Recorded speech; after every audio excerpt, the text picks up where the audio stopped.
Good morning जी, good morning, Radhe Radhe, जय भीम, जय भारत।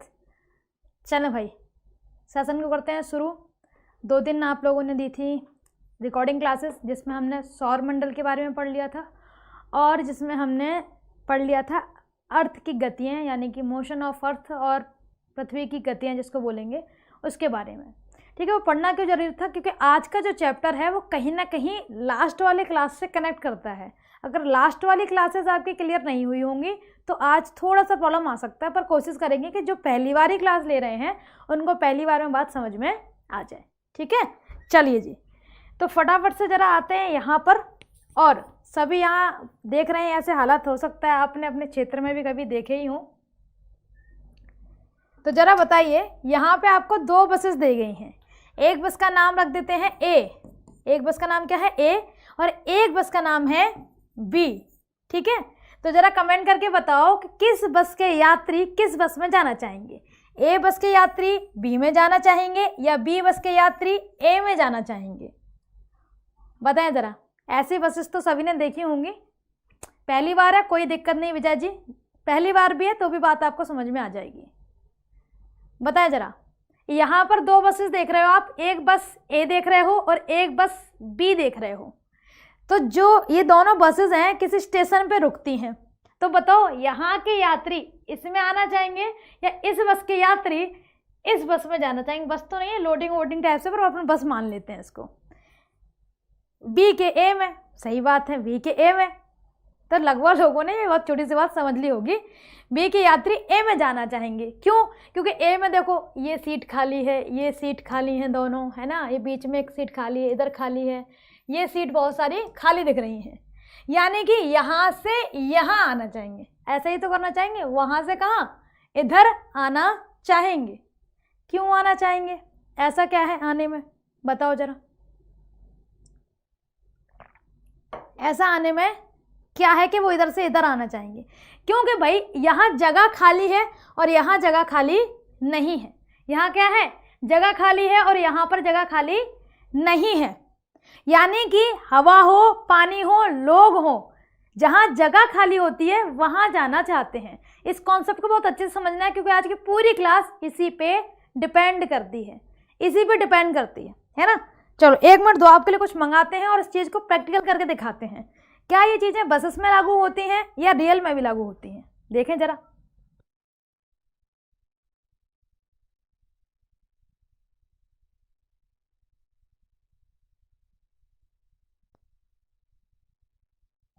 हाँ जी,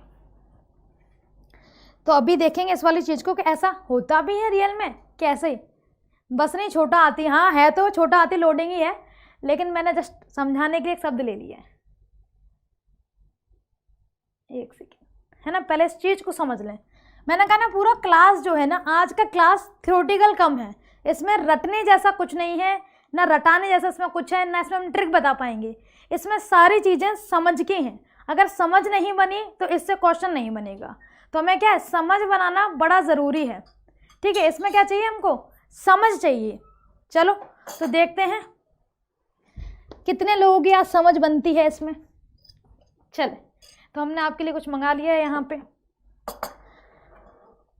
एक सेकेंड, फिर से समझने की कोशिश करते हैं, 1 सेकेंड देना। हाँ, ये बात घनत्व के बारे में बताना चाह रहे हैं, बिल्कुल, है ना। जैसे यहाँ पर गिलास बना हुआ है, इसमें हमने क्या भरा? पानी। ये पानी के मॉलिक्यूल्स तैर रहे हैं, अणु तैर रहे हैं। ठीक है, इस पानी में अभी जगह खाली है। इस पानी में क्या है? अभी जगह खाली है। अगर हम इसमें शक्कर डालें, नमक डालें, नींबू डालें, कुछ भी डालें, ठीक है, कुछ भी अगर डालते हैं इसमें, तो जहाँ जगह खाली है वहाँ जा कर के इसके अणु बैठ जाएंगे। ये कुछ भी हो सकता है, कोई भी एक शरबत हो सकता है, रसना हो सकता है, नमक हो सकता है, शक्कर, कुछ भी हो सकता है। ठीक है, तो यहाँ पे जगह खाली थी इसलिए ये जा कर के बैठ गए। अब इसमें अपन कुछ और डालना चाहें, जैसे हम सोचें इसमें कुछ और भी डाल दें, तो अगर इसके मॉलिक्यूल्स बहुत ज़्यादा पतले होंगे, बारीक होंगे, तो कहीं साथ हो भी जाएंगे, अदरवाइज ये जगह ही नहीं देगा। ये कहेगा ऊपर ही रहो भाई साहब, ये क्या कहेगा? यहीं पे रहो, नीचे आने की जरूरत नहीं है, क्योंकि नीचे तो जगह ही नहीं है। ठीक है, नीचे क्या है? जगह ही नहीं है। इसका मतलब ये है कि यहाँ डेंसिटी ज़्यादा हो गई, यहाँ क्या हो गई, घनत्व। तो एक शब्द हमको समझ में आया, घनत्व ज़्यादा है, तो जिसका घनत्व ज़्यादा होगा वो भारी होगा। क्या होगा, भारी। और जिसका घनत्व कम होगा, घनत्व कम होगा, वो कैसा होगा, हल्का। ये वाली बात समझ में आ गई। दूसरा, अगर घनत्व पहले से बहुत ज़्यादा है तो उसमें दूसरी चीज़ घुसेगी ही नहीं, यानी कि अगर यहाँ कोई हवा चल रही है वो इसमें घुसना चाहे नहीं घुस पाएगी। ठीक है, क्यों, क्योंकि ये भरा पड़ा है। चलो इसका एक अपन प्रैक्टिकल कर लेते हैं फटाफट से, छोटा सा। तो हम क्या करेंगे, 2 गिलास ले लेंगे और एक गिलास में हम डाल देते हैं यहाँ पे नमक। ठीक है, क्योंकि एक गिलास क्या है, खाली है, इसमें हमने क्या डाल दिया, नमक डाल दिया, ताकि जो जगह खाली होगी वो भर जाएगी, है ना, जगह भरनी भी तो पड़ेगी। चलो भाई भर देते हैं भाई फटाफट से। तो हमने क्या किया, इस गिलास में नमक ले लिया। ठीक है, ये आपने घर पे किया भी होगा, देखा भी होगा, जिन्होंने नहीं किया है वो देख लेते हैं भाई फटाफट से। तो हमने इस गिलास में जितनी भी जगह खाली थी उसको भर दिया है, किससे, नमक से। चलें, मेरे को समझ नहीं आता ज्योग्राफी क्लास में ये क्वेश्चन क्यों आते हैं, मैम हिस्ट्री कब होगी, पॉलिटी कब होगी, जो हो रहा है उसको पढ़ लो भाई। तो अपने पास 2 गिलास हैं, एक जिसमें नमक डाल दिया अपन ने और एक जिसमें कुछ नहीं है, खाली है, यानी कि इसके अंदर अभी क्या है, जगह खाली है। चलिए जी, अब हमारे पास है एक उजाला, आया नया उजाला। चलें, तो भाई दोनों में देखते हैं कि कहाँ उजाला जाएगा। किचन से नहीं लाए, पीजी से चुरा के लाए हैं नमक। तो देखो पहले हम ग्लास लेते हैं नॉर्मल वाला जिसमें पानी है केवल। ठीक है, चलें, इसमें हमने डाल दिया भाई उजाला की 2-3 बूंदें। तो हम देख रहे हैं कि उजाला है जो वो नीचे जाने लग गया। क्यों, क्योंकि पानी में ना जगह खाली थी, जगह खाली होने की वजह से वह नीचे जाने लगा। अब एक लेते हैं जिसमें हमने नमक भर दिया है, नमक भर दिया है तो जगह कैसी होगी, होगी भर गई होगी।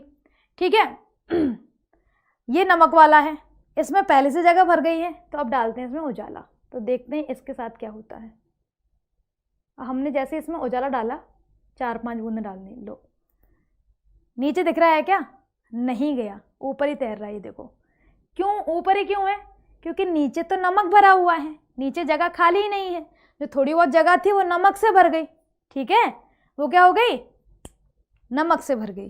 तो ये बात समझ पाए होगे कि जहाँ जगह खाली है वहाँ चीज़ें भर जाती हैं, जहाँ जगह खाली नहीं है वहाँ चीज़ें नहीं भर पाती। बस इतनी सी बात हमको समझना है।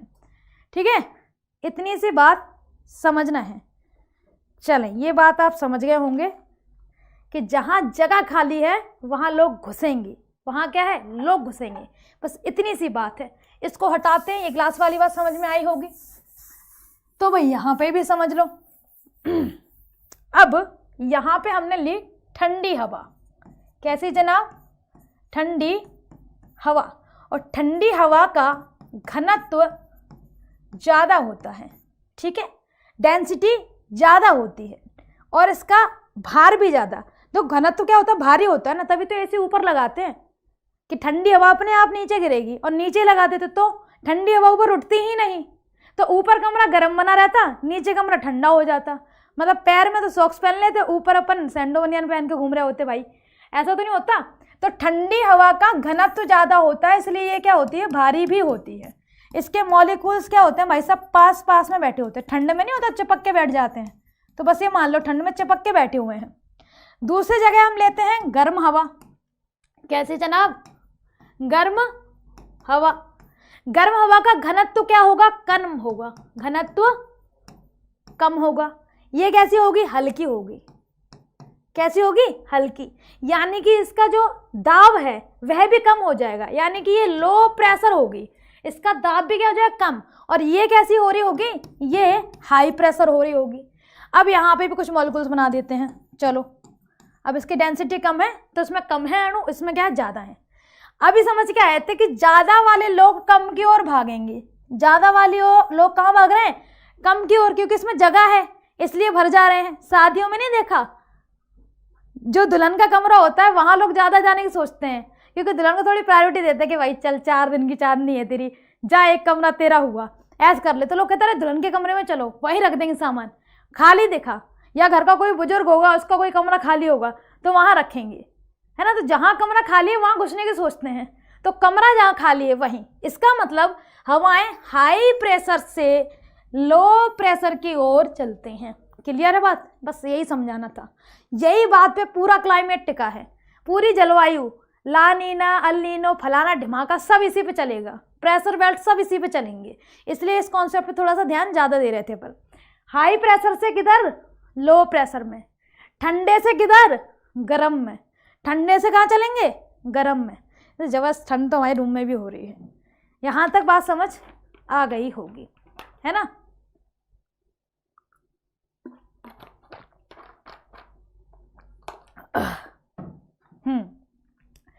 अब चलें, अब इस चीज को समझते हैं तो आप बहुत अच्छे से समझ पाएंगे। जैसे वो आपसे प्रश्न पूछ लेगा कि रात्रि के समय हवाएं समुद्र से स्थल की ओर चलेंगी या स्थल से समुद्र की ओर चलेंगी। ठीक है, एक एक करके प्रश्न की ओर आते जाते हैं, तो समझ लेते हैं किधर चलेंगी।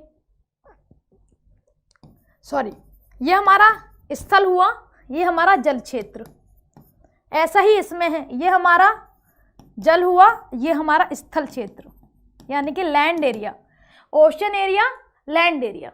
यहाँ उजाला हो रहा है यानी दिन की बात हो रही है, यहाँ अंधेरा है, चंदा मामा दिख रहा है यानी कि रात। तो दो इमेज है, एक दिन वाला और एक रात वाला।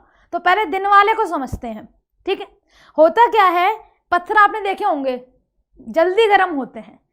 जो चीज़ जितनी जल्दी गर्म होगी ठंडे होने के चांस भी ज़्यादा होंगे, है ना?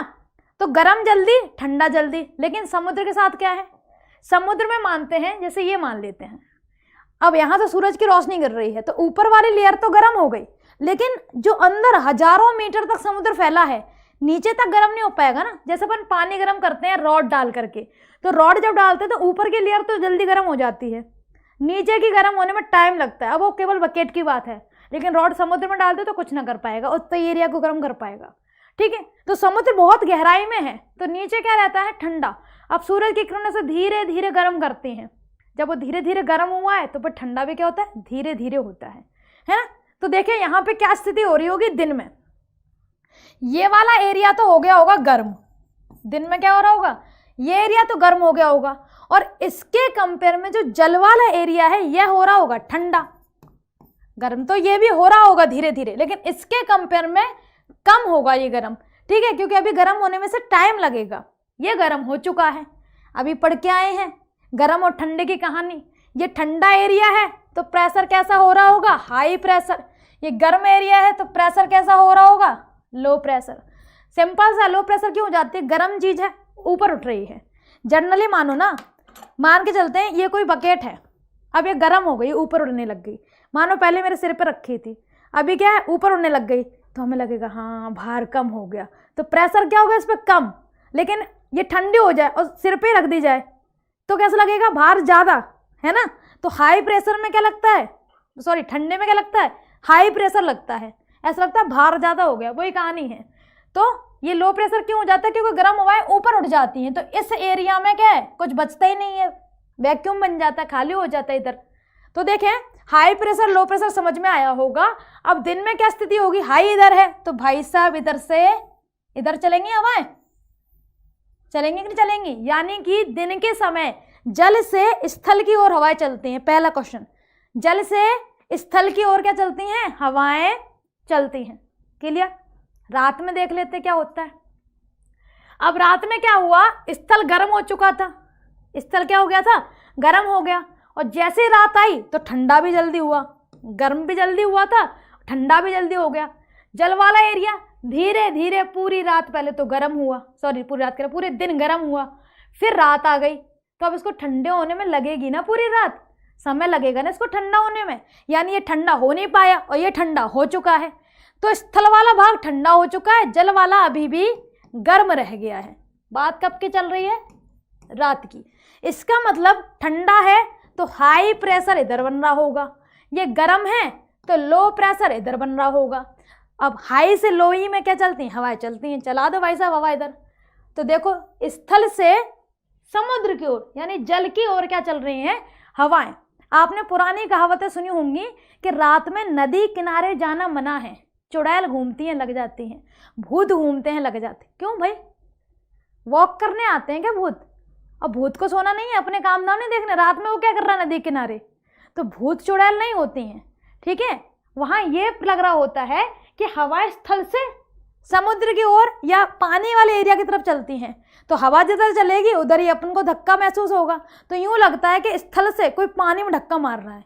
और घर वाले क्या कहते हैं, जिन्न भूत है वो अपने साथ ले जाता है पानी में भाग के, ये उनका कॉन्सेप्ट होता है। तो भैया ये वाला कॉन्सेप्ट होता है। अब थोड़ा पानी के किनारे जाने में डर कम लगेगा, है ना। कुछ समझा नहीं, हिंदी में बोलो। मुझे लग रहा है कि मैं हिंदी में ही बोल रही हूँ, मैंने अभी इंग्लिश एक भी शब्द नहीं बोला, है ना। हाई प्रेशर लो प्रेशर बोला है, तो भैया लो प्रेशर को बोलते हैं निम्न दाब। लो भैया हिंदी बोल देते हैं, नाराज मत हो, ठीक है। निम्न दाब। हाई प्रेशर को बोलते हैं उच्च दाब। इसके अलावा मैंने शायद कोई शब्द बोला नहीं जो इंग्लिश में होगा। जल हिंदी है, स्थल हिंदी है ना। बाकी जो शब्द दिन रात हिंदी है, तो मैंने हिंदी ही सारे शब्द बोले। पता नहीं समझ नहीं आता हिंदी में भी बच्चे उंगलीबाजी। चलो ये दोनों क्वेश्चन क्लियर हो गए। अभी समझ जाओगे कि दिन में हवाएं जल से समुद्र की ओर चलेंगी कि समुद्र से जल की ओर, वो जल से स्थल की ओर चलेंगी या स्थल से जल की ओर, ठीक है। तो देख लेना, दिन की बात हो रही है, इसका मतलब इधर वाला एरिया क्या होगा, गर्म होगा।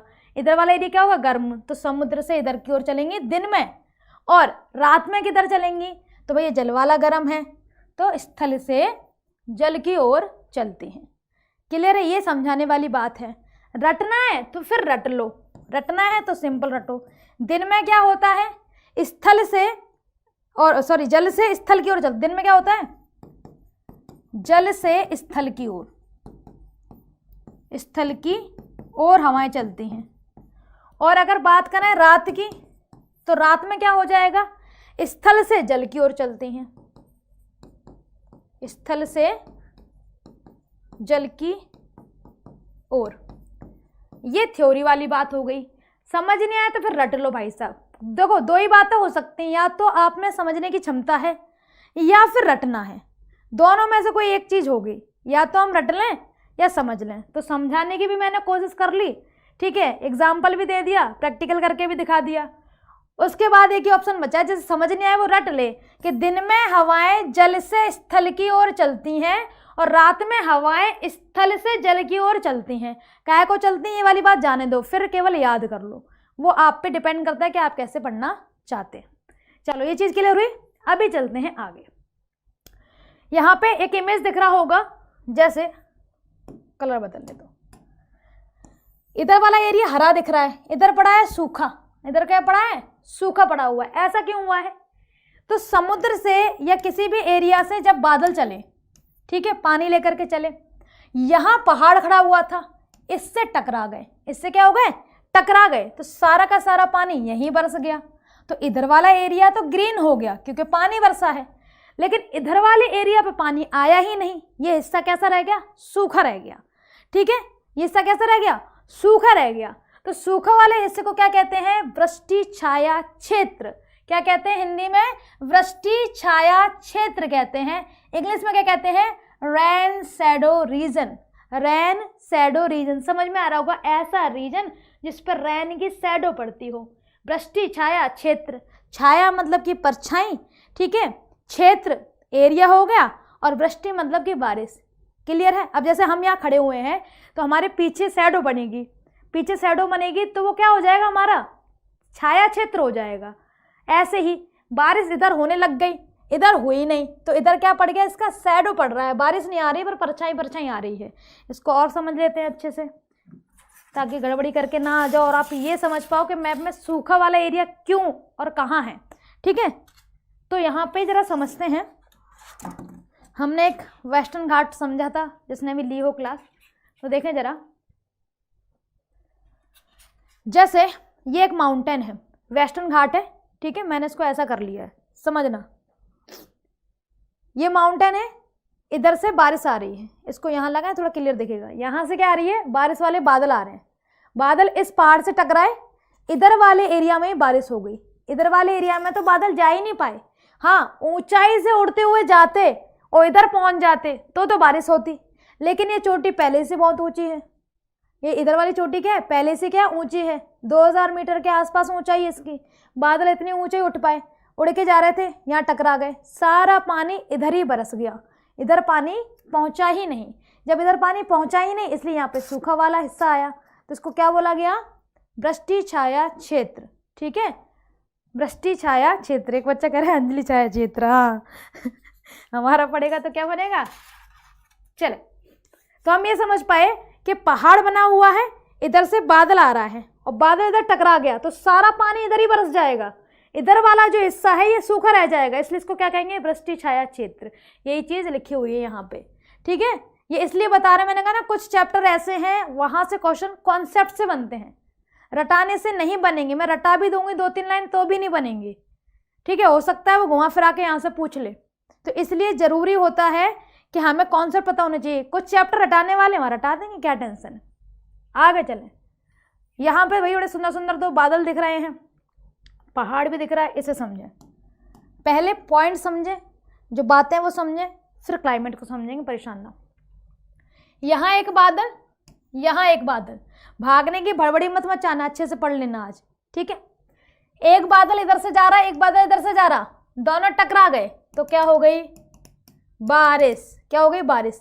यानी कि जब दो बादल आपस में टकराएं तो भी बारिश हो सकती है।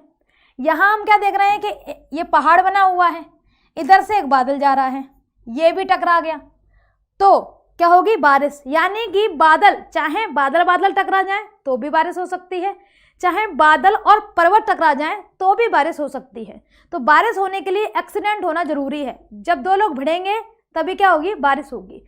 अब जब ये भिड़ते हैं तो इसको अलग अलग बोला जाता है। क्या बोला जाता है, जब दो बादल भिड़ते हैं तो इसको बोलते हैं क्लाउड बर्स्ट, बादलों का फटना, कह सकते हैं बादलों का फटना। इधर इसको क्या बोलते हैं, ये माउंटेन से टकरा रहा है तो इसको बोला जाता है माउंटेन बर्स्ट, ठीक है। यानी बारिश दो कारणों से हो सकती है, क्लाउड बर्स्ट से हो सकती है और माउंटेन बर्स्ट से हो सकती है। क्योंकि भारत में कई ऐसे क्षेत्र हैं जहां पहाड़ नहीं है, तो अब वहां बारिश नहीं होगी, क्या होगी। तो फिर वहां जब दो हवाएं, दो बादल आपस में टकराएंगे तब बारिश होगी। अभी आगे जाकर के समझाएंगे कि कहाँ टकराते हैं बादल। तो हमने समझ लिया हाई प्रेशर से लो प्रेशर में हवा जाती है, हमने देख लिया कि छाया वृष्टि छाया क्षेत्र क्या होता है, हमने देख लिया कि बादल कैसे टकराते हैं या पहाड़ से बादल कैसे टकराते हैं। ये तीन बातें समझ ली। अब आते हैं क्लाइमेट पे, ठीक है। बादल किससे बनते हैं, जब नदियों का पानी गर्म होता है ना, बाष्पीकरण होने लगता है, और जब वो ऊपर जाते हैं तो पानी ठंडा होने लगता है। तो जब बूंदें ठंडी होके सघन हो जाती हैं, आपस में जुड़ जाती हैं, तो क्या बन जाता है, फिर बादल बन जाता है। इसका एग्जाम्पल देखना है तो एक जगह बताते हैं। चंडीगढ़ से 75 किलोमीटर दूर नैना देवी का मंदिर पड़ता है। नैना देवी मंदिर आप जाओगे ना तो वहां से आप देखोगे, नैना देवी मंदिर जब चढ़ते ही हैं बीच में एरिया मिलता है, पीछे सतलज नदी देखने को मिलती है। सतलज नदी के पास में आप जाके देख, मतलब जनरली वहां देखोगे ना तो आपको बादल बनते हुए दिख रहे होंगे, यानी कि आपको ऊपर बाष्पीकरण वाला सीन देखने को मिलेगा और ऊपर बादल बन रहे होंगे गोल गोल घूमने को, यूं लगेगा पास में ही है। तो प्रैक्टिकल देखना तो देखा ना, बहुत अच्छी जगह है, ठीक है। तो समुद्र हो, नदी हो, नहरों हो, सब में यही प्रोसेस होती है, वहां से बादल बनते हैं। यहां पर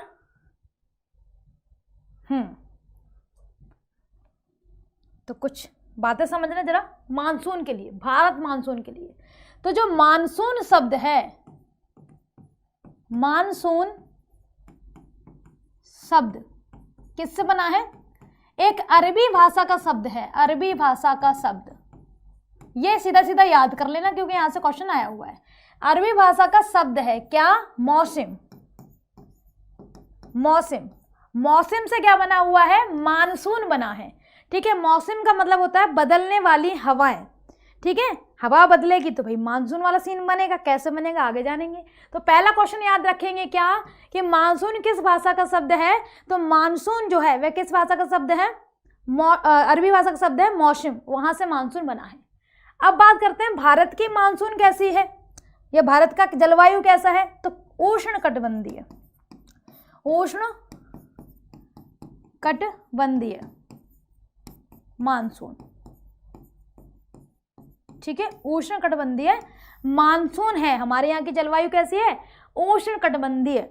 जो अक्षांश होते हैं उनके बीच के क्षेत्र को कटिबंध कहा जाता है। क्या कहते हैं, कटिबंध। आपने सुना होगा उष्ण कटिबंध, शीतोष्ण, शीत, ये वाले शब्द आपने सुने होंगे, ठीक है। टेम्परेट, ये शब्द सुने होंगे। तो उष्ण कटिबंध किस क्षेत्र को बोलते हैं? कर्क और मकर के बीच का जो हिस्सा है, कर्क और मकर के बीच का जो हिस्सा है। हमारे गांव में भी बादल बनते हैं क्या? अब मुझे क्या पता तुम्हारे गांव की ज्योग्राफिकल कंडीशन कैसी है ना। तो उष्ण कटिबंध मानसून है, यानी कि कर्क रेखा और मकर के बीच का जो क्षेत्र है इसे क्या कहते हैं? कर्क और मकर के बीच के क्षेत्र को उष्ण कटिबंध कहा जाता है। ठीक है, चलो ये दो बात क्लियर हुई। अब देखते हैं कि मानसून भारत में कितने साइड से आता है। तो अगर भारत में मानसून की बात करें तो यह दो साइड से आता है। एक कहाँ से आ सकता है? साउथ वेस्ट से आ सकता है, दक्षिण पश्चिम से आ सकता है, और एक आ सकता है नॉर्थ ईस्ट से, यानी कि उत्तर पूर्व। दो तरीके से आ सकता है, या तो मानसून ऐसे उठ रहा होगा या मानसून ऊपर से नीचे आ रहा होगा। तो ये कौन सी डायरेक्शन हो गई? नॉर्थ और ईस्ट वाली। ये कौन सी हो गई? वेस्ट साउथ, यानी कि साउथ और वेस्ट वाली। ये दो डायरेक्शन मानसून की होती हैं, अभी मैप पे भी देखेंगे। तो जो दक्षिण पश्चिम मानसून है इसके अंदर दो तरीके से डिवाइड किया गया है कि एक तो हो सकता है अरब सागर से उठता हो और एक हो सकता है बंगाल की खाड़ी से उठता हो।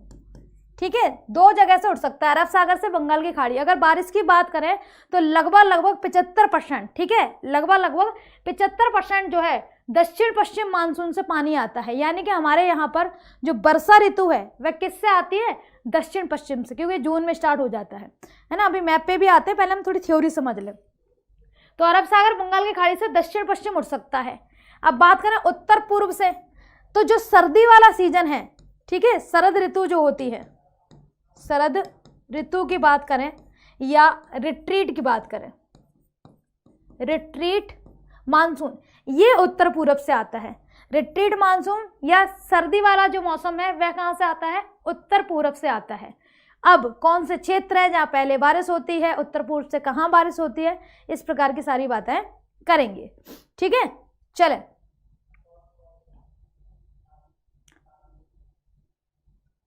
पता नहीं तुम लोग जाने कहाँ ही रहते हो, भगवान भला करे। अभी भी मतलब इतने कम समय में भी आप सीरियस नहीं हो रहे पढ़ाई करने के लिए, तो पता नहीं कब सीरियस होगे जब 2 दिन बचेंगे एग्जाम के, फिर कहोगे हमारा सिलेक्शन नहीं हुआ।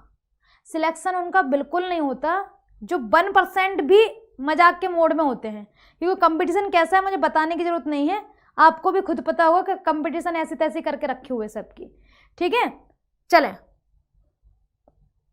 क्या कह रहे हैं? खान सर इंडिया मैप में मानसून को पूरा एक्सप्लेन किए थे, तो बहुत अच्छी बात है, आपने क्लास ली होगी। और मेरे ख्याल से मैं भी मैप पे ही आई हुई हूँ, आप शायद मेरे क्लास में पहली बार आए हैं अमन कुमार जी, इसलिए आपको थोड़ा तरीका नहीं पता हुआ है कि कैसे पढ़ना होता है। तो पहले थ्योरी हमारी क्लियर हुई, अब यहाँ बात समझ में आएगी, क्योंकि अब हम अगर ये बोलेंगे कि पानी की तरफ से हवाएं चली पृथ्वी की ओर, स्थल की ओर, यानी जल से किधर जा रहा है? स्थल की ओर जा रहा है, जो हम सबसे पहले बात करके आए थे। यानी कि ये वाला क्षेत्र गर्म हो रहा होगा, ये वाला क्षेत्र ठंडा हो रहा होगा, और ये कब हो रहा होगा? गर्मी के मौसम में हो रहा होगा। कब? गर्मी के मौसम में। और भारत में गर्मी कब पड़ेगी? तो देखो जरा, हम लोग कहाँ रहते हैं? एक तरीके से कैंसर के पास बने हुए हैं, कैंसर हमारे भारत से होकर गुजरती है ना। तो 21 जून को, कल की क्लास ली थी क्या कि नहीं ली? 21 जून को सूर्य की किरणें लंबवत होती हैं कर्क पर। यही वजह है कि जून जुलाई हमारे यहाँ पे कैसा होता है? गर्मी का महीना होता है, क्योंकि कर्क पर सीधी क्या आ रही होती है? धूप आ रही होती है। जब धूप आ रही है तो ये एरिया कैसा हो रहा होगा? गर्म हो रहा होगा।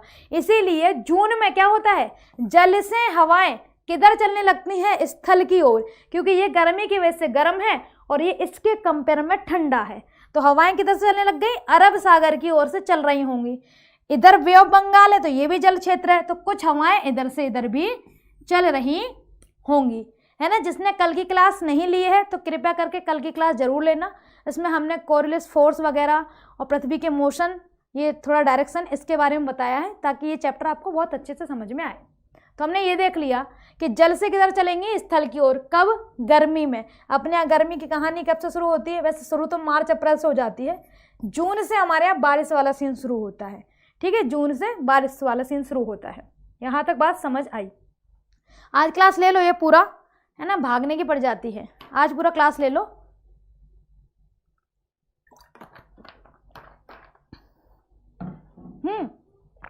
ठीक है, तो गर्म हो गया और जल कैसा ठंडा, और पढ़ के आए थे कि गर्म चीज में क्या हो जाएगी, हवाएं ऊपर उठेंगी तो नीचे तो प्रेशर बनेगा ही नहीं। एग्जाम्पल दिया था ना कि अगर ये डिब्बा हम सिर से ऊपर उठा दें तो यहाँ क्या हो जाएगी, खाली जगह, प्रेशर नहीं बचेगा। ठीक है, और ऊपर उठी क्यों थी, गर्म होने की वजह से। तो गर्म हवाएं जब उठ जाती है तो नीचे प्रेशर लो बन जाता है। हवाएं अगर नीचे गिरेंगी तो प्रेशर कैसा बनेगा, हाई बनेगा। और एक ही कॉन्सेप्ट है, हवाएं कहाँ से चलती हैं, हाई प्रेशर से लो प्रेशर की ओर चलती हैं। वही कॉन्सेप्ट यहाँ पर भी लगेगा। इतनी छोटी सी बात समझ आई होगी। तो जरा हम यहाँ पर एक मैप बना लें और आपको ये चीज़ समझा पाएँ। ठीक है, एक मैप पे हम समझेंगे साउथ वेस्ट वाला, एक मैप पे समझेंगे हम नॉर्थ ईस्ट वाला। उससे क्या क्वेश्चन बनते हैं उनको भी समझेंगे तसल्ली से। बस क्या लो, क्लास लो। चलो भाई, यहाँ पर फटाफट से क्या करें, एक छोटा सा मैप बना लेते हैं ताकि आपको समझा सकें कि हवाएं किस तरीके से चल रही हैं।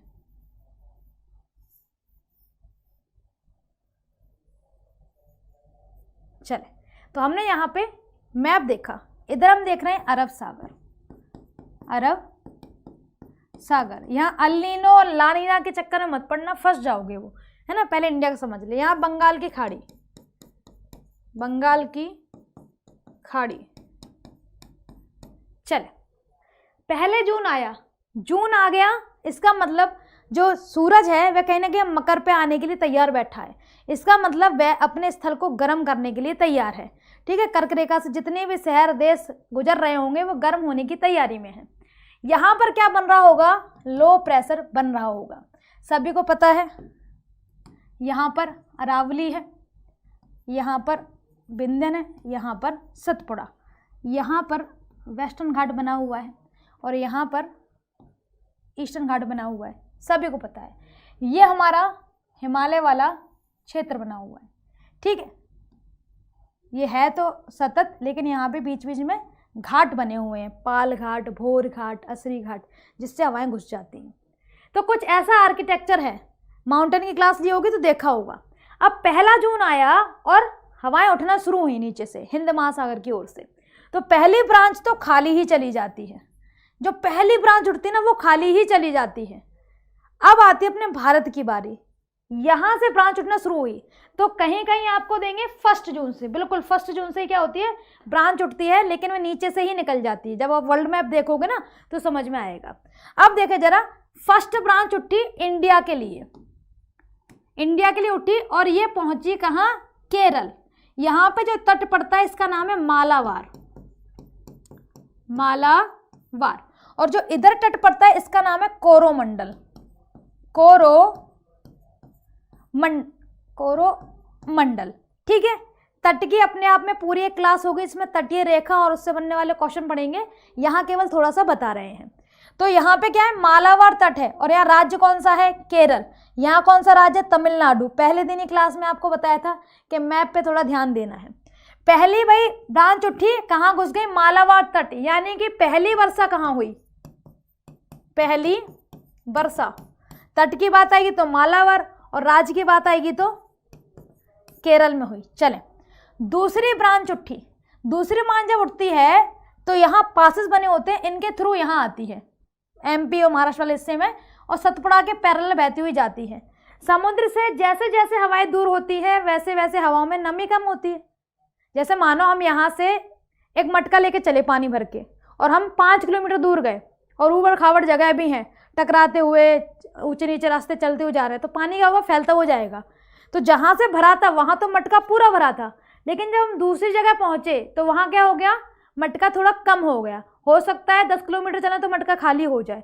यानी हवाएं जब पानी या नमी लेकर के चलती हैं तो जैसे जैसे समुद्र से दूर होती जाती हैं वैसे वैसे उनमें नमी भी क्या होती जाती है, कम होती जाती है। इसका मतलब कि इस वाले क्षेत्र में तो पानी खूब बरसता होगा, क्यों, क्योंकि ये ऐसे पहाड़ बना हुआ है, पहाड़ से टकरा गया, सारा पानी इधर फैल गया। लेकिन यहाँ जाते जाते पानी थोड़ा कम हो गया, इसलिए जो मध्य प्रदेश वाला हिस्सा है वहाँ पे इधर के कंपेयर में, ठीक है, केरल के कंपेयर में पानी क्या होता है, कम होता है। अब उठती है third branch. Third branch Himmatnagar से घुसी गुजरात के।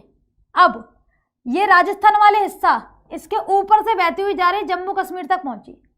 यहाँ क्या हुआ, इसको बीच में कहीं भी कोई पहाड़ पर्वत नहीं मिला टकराने के लिए, ठीक है, एक्सीडेंट होगा तभी तो पानी बरसेगा, यहाँ टकराने को मिला ही नहीं, इसलिए इसके नीचे बारिश ही नहीं हुई इस क्षेत्र पे, यानी यहाँ क्या बनेगा, थार मरुस्थल। लेकिन राजस्थान में इंदिरा नहर बहुत फेमस है, सबने सुनी होगी, राजस्थान का उसको जीवन रेखा कहा जाता है, राजस्थान की गंगा के नाम से भी जानते हैं, काफ़ी बड़ी नहर है, वहाँ से नमी उठती है, वो इस हवा में मिक्स हो जाती है, ठीक है, यानी कुछ पानी यहाँ से लिया, कुछ इंदिरा नहर से उठाया इसने और पहुँच गई जम्मू कश्मीर वाले हिस्से में। वहाँ जाके अब पहाड़ मिल जाएंगे इसे, वहाँ टकरा जाएगा, वहाँ क्या हो जाएगी, बारिश। क्लियर है। तो एक बच्चे ने कमेंट भी किया था एक दिन क्लास में, मैम राजस्थान में क्यों नहीं बारिश हुई, जबकि वहाँ से तो ब्रांच निकल रही है। तो ब्रांच तो जा रही है यहाँ पे बहती हुई, ठीक है, हवा की ब्रांच तो जा रही है, लेकिन इसे टकराने के लिए कुछ चाहिए ना। जैसे मान के चलते हैं ये हवा बहती हुई जा रही है, पर्वत ऐसे होता तो ठीक है, पर्वत खुद ऐसे है तो इसके बगल से ही निकल गई, तो टकरा नहीं पाई, इसलिए यहाँ पे बारिश नहीं हो पाई। चल इधर वाला सेक्शन आपको समझ में आ गया होगा। अब आते हैं बंगाल की खाड़ी। यहाँ से भी क्या उठी, फर्स्ट ब्रांच उठी, झारखंड में घुसी, बिहार में गई, यूपी में गई और यहाँ से क्या कर दी, बारिश कर दी। सेकंड ब्रांच देखो, सेकंड ब्रांच बहती हुई जा रही है, यहाँ पे क्या पड़ेगा, गारो, खासी, जयंतियां, इसमें जाकर के हवा टकराई और यहीं पे रह जाती है, यहीं बस गई, गारो, खासी, जयंतियां। यहाँ सबसे ज्यादा बारिश होगी, क्यों, क्योंकि सामने ही पर्वत बने हैं, पूरा का पूरा जो नमी था पानी के अंदर सब वहीं फैलेगा अब, इसलिए मौसम राम में सबसे ज्यादा बारिश होती है विश्व में, ठीक है, मौसम राम में। चलो ये वाली चीज क्लियर हुई होगी। इसकी एक ब्रांच और उठती है, ये बहते हुए जाती है इधर। अब ये चाहती तो है कि हम क्रॉस करके ऊपर चले जाएं, ठीक है, हम तिब्बत चाइना में पहुंचे, पर महान हिमालय खड़ा है, वो कहता है ना भाई इधर ही मुड़ो, उधर नहीं जाना है। तो यहाँ जाकर के हवा क्या हो जाती है, मुड़ जाती है सिंटेक्सल बैंड और बहते हुए आती है इधर वाली लाइन में।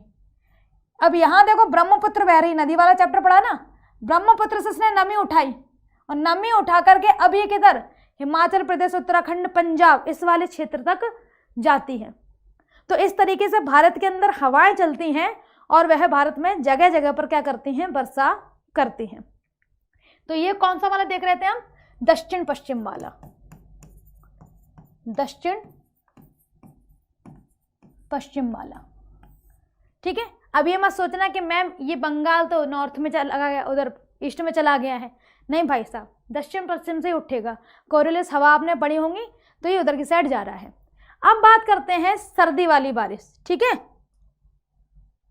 मैम छत्तीसगढ़ में पानी नहीं बरसेगा क्या, बिल्कुल बरसेगा भैया, बिल्कुल बरसेगा। जब ये झारखंड वाले हिस्से से जा रही है तो एमपी बना हुआ है, उसी के नीचे ये छत्तीसगढ़ चुपका, उसके बगल में झारखंड है, तो हवा ऐसे थोड़ी होती है पैन की तरह चली जा रही है कि नहीं एक सीध में जाएंगे हम, झारखंड में नहीं मुड़ेंगे।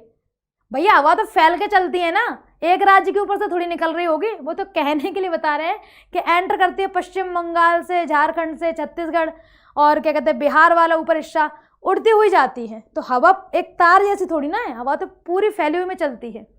चलें भाई, तो हमने दक्षिण पश्चिम का देख लिया, अब देखते हैं लौटता हुआ, ठीक है, लौटता हुआ मानसून कैसे काम करता है। तो लौटते हुए मानसून को समझने के लिए फटाफट से हमको चाहिए एक मैप। ये क्या बन गया, चिड़िया क्यों बन गई यहाँ पे,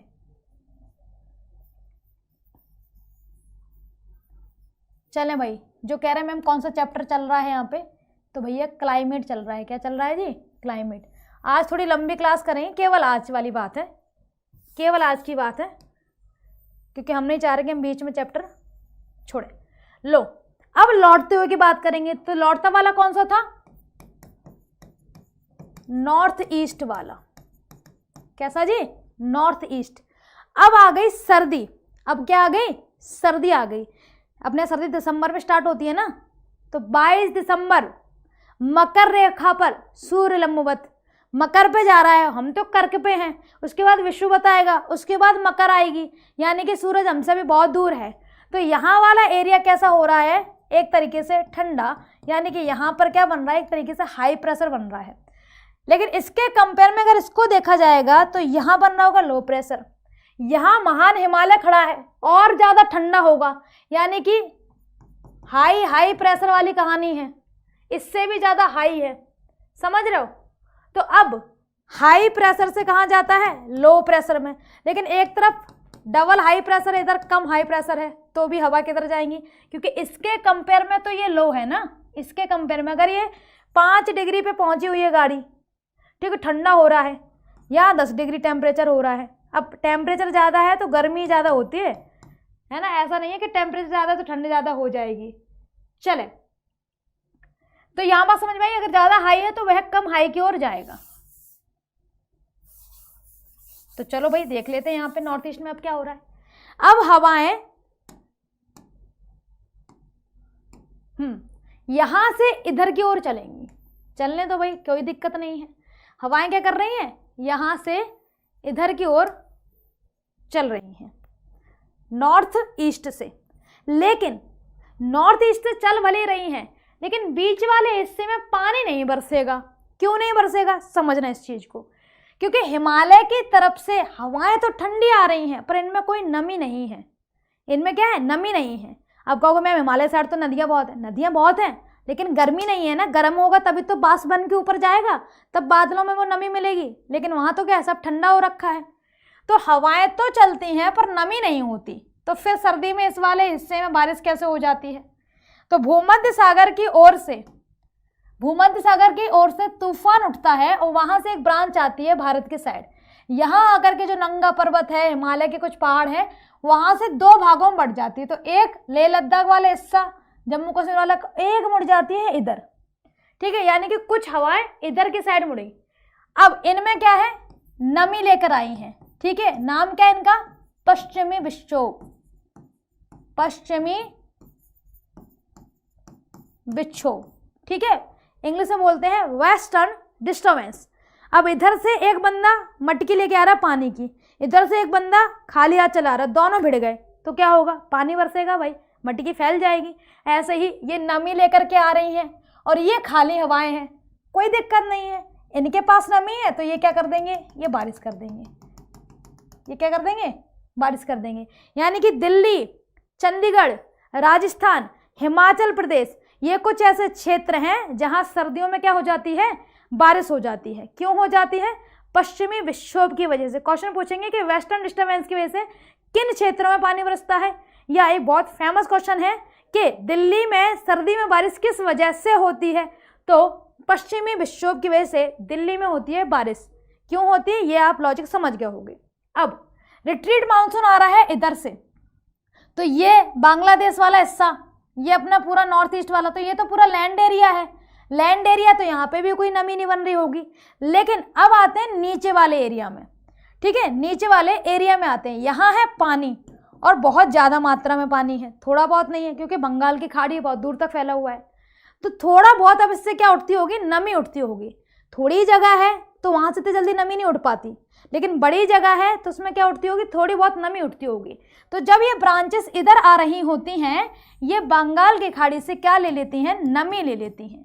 नमी लेने की वजह से जो कोरोमंडल तट है यहाँ पर, यानी कि तमिलनाडु, तो तमिलनाडु में क्या करती हैं, अंतिम वर्षा करती हैं। तो पहली इधर से उठी, यानी पहली वर्षा कहाँ हुई, केरल में, और अंतिम वर्षा अगर पूछ ले आपसे कि अंतिम वर्षा किस क्षेत्र में होती है, तो हम क्या कहेंगे, तमिलनाडु में होती है। इधर भी हो सकती थी, लेकिन इधर क्यों नहीं हुई, क्योंकि यहाँ पर लैंड एरिया है, नमी नहीं है, तो हवाएं तो ठंडी हैं लेकिन बारिश नहीं कर पाएंगी। यहाँ वाली क्या है, जो नॉर्थ ईस्ट से जो इधर हवा आ रही है तमिलनाडु की ओर, ईस्टर्न घाट की ओर, ये बंगाल की खाड़ी से नमी लेती हुई आ रही हैं, इसलिए क्या हो जाएगी, यहाँ पे वर्षा हो जाएगी। ठीक है, उम्मीद करते हैं हमने ये देख लिया होगा कि साउथ वेस्ट से कैसे हवाएं उठती हैं, और हमने ये देख लिया होगा कि नॉर्थ ईस्ट से हवाएं कैसे उठती हैं। 2 चीज़ें हैं मानसून के बारे में भारत में, कि एक सर्दी में चल रही हैं और एक गर्मी में चल रही हैं। अब होता क्या है, जब गर्मी बहुत ज़्यादा होती है तो थार मरुस्थल गर्म हो रहा है, तो हवाएं पूरी ऊपर उड़ गई, आसपास के क्षेत्र को गर्म कर दे रहा है, तो वहाँ क्या बन जाएगा, लो प्रेशर, और लो प्रेशर की वजह से लू लपट चलती है। क्या चलती है, कहते हैं ना अपने यहाँ लू चल रही है, लपट चल रही है, लू। अब लू चलने की वजह से भी क्या होती है, बारिश हो जाती है, क्योंकि इधर गर्म हवा चल रही है और कुछ हवाएं बंगाल की खाड़ी से, अरब सागर से आ रही हैं नमी लेकर के, वे आपस में टकरा गई, आपस में भिड़ गई तो बौछार वौछार हो जाती। ऐसा नहीं बहुत तेज होगा, ठीक है। देखा हो कई बार धूप जैसा मौसम है और सडन से बादल से आ जाते हैं, 2-3 मिनट पानी बरसेगा फिर नॉर्मल हो जाता है। तो लू से जो वर्षा होती है, ठीक है, लू वर्षा कह सकते हैं। लू से होने वाली वर्षा अलग अलग क्षेत्रों में अलग अलग फसलों के लिए उपजाऊ होती है। जैसे अगर हम बात करें असम की, तो असम में चाय के लिए बड़ी उपजाऊ होती है, ठीक है। तो इसको क्या कहते हैं? चाय वर्षा। चाय के लिए उपजाऊ है तो क्या कह रहे हैं? चाय वर्षा। अगर बात करें केरल की, तो केरल में ये कॉफी के लिए बहुत अच्छी होती है, तो इसको कहते हैं कॉफी वर्षा, ठीक है। एक क्षेत्र है कर्नाटक, और केरल भी इसमें साथ में ऐड होगा। यहां पर आम की खेती के लिए बहुत अच्छी होती है, तो इसको क्या बोलते हैं? आम्र वर्षा, ठीक है। पश्चिम बंगाल की बात करें, पश्चिम बंगाल की बात करें तो यहां पर काल वैशाखी बोला जाता है। इसको क्या बोलते हैं? काल वैशाखी। काल वैशाखी। तो ऐसे कुछ नाम आते हैं कि आम्र वर्षा कहाँ होती है, ठीक है। कहते हैं काल वैशाखी कहाँ होती है, कॉफी वर्षा कहाँ होती है, चाय वर्षा कहाँ होती है। तो हमें राज्य पता होना चाहिए, चाय असम, कॉफी केरल। और कॉफी भी केरल में ही क्यों? क्योंकि जिन्होंने पर्वत वाला चैप्टर पढ़ा होगा उसमें मैंने बाबा बुदान पर्वत के बारे में पढ़ाया होगा। जो बाबा बुदान थे अरबी संत, उन्होंने सबसे पहले कॉफ़ी की खेती स्टार्ट की थी केरल में, है ना, वेस्टर्न घाट के ऊपर। इसलिए कॉफ़ी कहाँ आ जाएगा? केरल में। आम कहाँ पे आ जाएगा? कर्नाटक के लिए और केरल के लिए, दोनों में ही आम की खेती क्या होती है? अच्छी होती है, जो लू वाली बारिश हो जाती है। छोटी छोटी सी बातें हैं, समझ आई होंगी। आज मैंने समय थोड़ा ज़्यादा ले लिया क्योंकि चैप्टर में कॉन्सेप्ट क्लियर होना बहुत ज़रूरी था, वरना आपसे प्रश्न नहीं बनते। तो हमने इसमें कॉन्सेप्ट भी समझ लिया, हमने इसमें ये समझ लिया मानसून किस टाइप के होते हैं और लू में कैसे वर्षा होती है। अब यहाँ पे ITC जेड के चक्कर में मत पढ़ना, पहले बता दूँ, और अल्नीनो फल्नीनो के चक्कर में मत पढ़ना, क्योंकि वो वर्ल्ड ज्योग्राफी में उसमें जाओगे ना तो ये वाली चीज़ याद नहीं रह जाएगी। जब हमें लगेगा कि अब आप समझने लग गए हैं वर्ल्ड ज्योग्राफी, हम अपने आप उस चीज़ को समझा देंगे, ठीक है। तो उम्मीद करते हैं बात आपको समझ में आई होगी। बिहार यूपी में कौन सी वर्षा होगा? बिहार यूपी में सर्दी में भी थोड़ी सी वर्षा होती है, और बिहार यूपी में सबसे ज़्यादा वर्षा तो मैं बता ही चुकी, 75% पानी बरसता है। किस कारण? साउथ वेस्ट मानसून के कारण। पूरे भारत में सबसे ज़्यादा अगर वर्षा होती है तो साउथ वेस्ट, जो अरब सागर और बे ऑफ बंगाल की तरफ से जो हवाएं चलती हैं उनकी वजह से होता है। सर्दी में भी होता है पर बहुत कम होता है। क्लियर होगी बात? चलें, यहाँ तक बात समझ में आई होगी। कुछ बच्चे क्लास में बीच में आए हुए हैं, ठीक है, कुछ बच्चे क्लास में बीच में आए हुए हैं, उन्हें टाइम की समस्या हो रही है यहाँ पे। तो आपको बता दें ये क्लास आपकी 11:30 पे स्टार्ट होती है, 11:30 बजे, 11:30 बजे से लेकर के 1 बजे तक इसका टाइम है। तो अपनी जैसे जैसे चैप्टर होते हैं उसके हिसाब से अपन क्लास लेते हैं। तो जो भाई बीच में आए हैं, जैसे 12 बजे आए, वो कह रहे होंगे हमने तो बीच से ही पढ़ा, समझ नहीं आ रहा, तो वो क्लास छूट गई है उनकी, तो पीछे देख लें उसको, ठीक है। चलो, उम्मीद करते हैं आपको चैप्टर पसंद में आया होगा, यहाँ तक बात समझ में आई होगी, ठीक है। मेरे साथ बने रहने के लिए बहुत बहुत धन्यवाद।